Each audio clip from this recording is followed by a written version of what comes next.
Hello again and welcome back to the channel. This week was a road trip to a landmark trust property in the town of Pembroke by way of TEWKESBURY and the South Wales coalfield. On paper, we had thought 1,000 miles was a good target for the trip, and pretty much this was the reality, give or take 40 miles.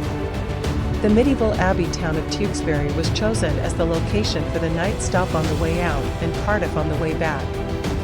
Regular viewers of the channel will be aware of our Grimsby trip where we first stayed at a J.D. Wetherspoon establishment, and this experience influenced our selection of the halfway point. So what did we think of our 20 hours in TEWKESBURY? Situated at the confluence of the River Avon and the River Severn, together with today the junction of the M5 and M50, through the centuries the town has always been a transport hub.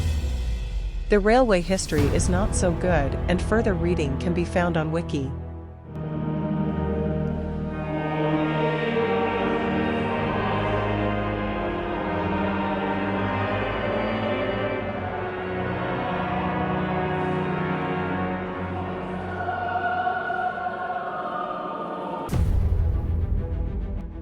We walked the streets, visited the abbey and strolled along the banks of the Avon to get a feel for the place.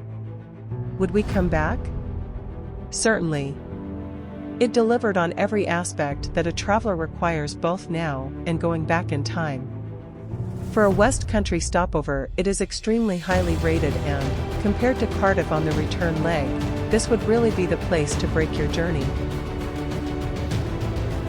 It is apparent to the visitor, like many provincial towns, that some money needs to be spent on the place, but there is evidence of an active historical society, and overall, it appears in much better condition to some of the places we have visited.